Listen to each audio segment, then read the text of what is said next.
What's up, everybody? Tyson Roush. Let's talk Jets. Happy Victory Friday.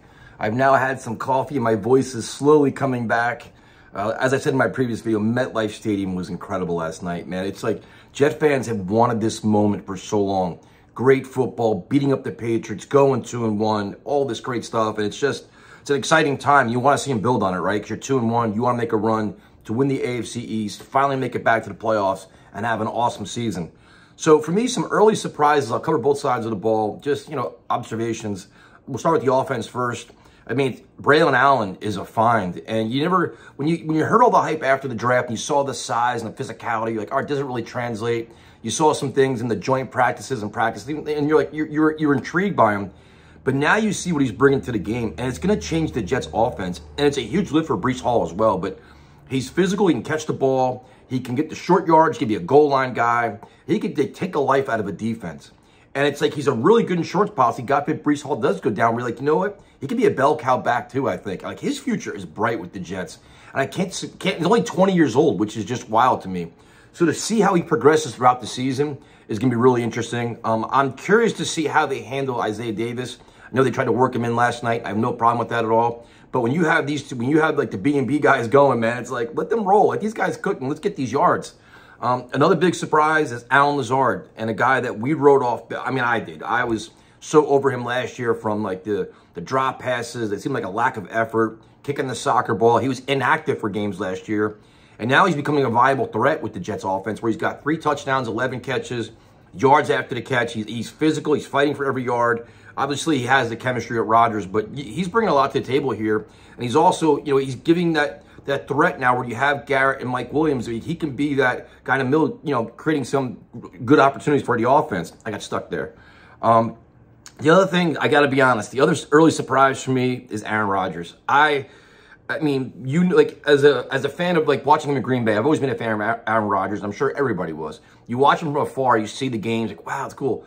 To see what he did last night in person, and the throws, and just the way, the running around, and the precision, and like his footwork, and all these things, and it's like something I've never seen before. Like, I'm just surprised because he's 40 years old and he's coming off a major injury, and you're like, and this is what he's doing. Like, he looked like he was like 5 years younger. He looked like he was playing back in Green Bay again.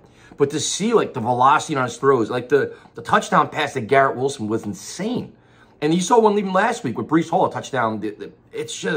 It's remarkable, man. That's a surprise. Like, you're probably like, well, this is what we expected, but you want to actually see it happen on your team, in your stadium, with your own eyes, and you saw it.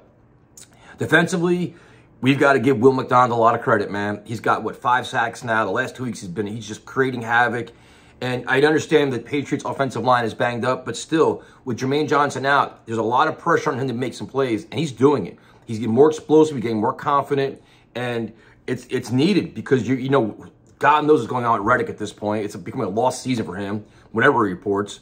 So the Jets need him to keep carrying the torch, and it's going to open things up. With Will McDonald exploding on the outside and becoming a threat, the interior opens up, where now Quinnen Williams and Kim Lawler get more opportunities because they have to account for somebody else. Another guy that's really caught my attention is Jamien Sherwood. C.J. Mosley is the undisputed captain of his team, the heartbeat of his team, the leader. But when he went out, it almost seemed like the Jets defense, sideline to sideline, is getting a little bit faster. I know they're using Quincy Williams in different roles, but when you see Sherwood out there, he's definitely becoming a very good player. And I mean, Chaz Surratt too has some speed, but you got to like what you see out of Sherwood. Another surprise for me is, it's like one of my criticisms of Coach Saleh and Ulbrich is their scheme. They're kind of arrogant to it, where they don't really alter too much. Like, this is our scheme, and this is what we're going to do. You have to deal with it.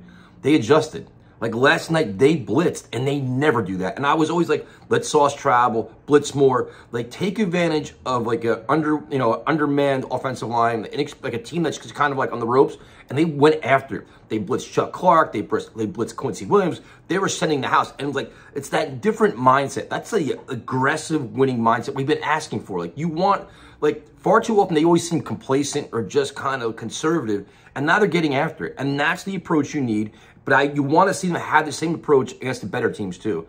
But if you're going to go against these average teams, like the Broncos, for example, you have that same, like, impose your will. Like, the Jets have enough talent to impose your will and beat people up, and that's what you need to do. Like, far too many times, all throughout the NFL, good teams lose to bad teams. And at the end of the season, it bites you in the ass when you try to get you were trying to win a division or playoff seeding, like, oh, remember that game back in September we lost to a 2-10 team, whatever it was, like, or like a bad team.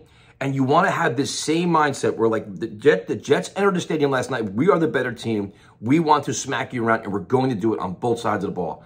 Run the ball physically, spread it out, and then defensively just get after it. And I hope they keep that mindset. And you can almost see maybe Saleh as a head coach is improving or just progressing and changing his mindset.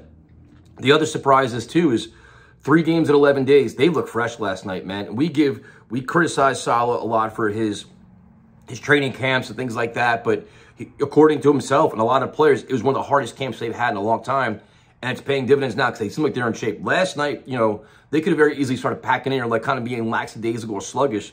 They were all like energized, ready to go. I'm sure the home crowd had a lot to do with it because place was nuts, but it's encouraging. There's a lot of really positive signs here with this team that makes you feel good as they go forward. Now, as over the coming weeks, you want to see more people improve. The one thing that's going to be interesting, I think you're probably going to see Olu at right tackle, because I don't think the Morgan Moses injury is good. I think Saleh said it's not going to be season ending, but that's fine. So and it's interesting that Carter Warren and Max Mitchell aren't getting any. I don't think they're even active again, but it's interesting how they're getting pushed aside. Like, I kind of weird how the Jets are handling that. And then also, too, you want to see the young defensive lineman. Attack McKinley did really well last night. It's good to see out of him, but you want to see, any of these other guys will start surprising as well. McKinley, McGregor's getting a lot of opportunities. I think Leonard Taylor had a half a sack last night, if I'm not mistaken. So a lot of things to look forward to. I'm excited, man. It's been so long since we've had this feeling. It's been so long, I'll be honest with you, so long since you left the stadium feeling like we felt last night. Like, finally a team to be proud of. Like, we're saying, you know what? The Jets are going to be a team to deal with, and that's what we've always wanted. So hope you guys have a great weekend. Not going to do too much content because we're just going to enjoy our little mini bye. We'll be back Monday night, and now Tuesday night, obviously, I do it with Ian, and we'll talk to you guys later.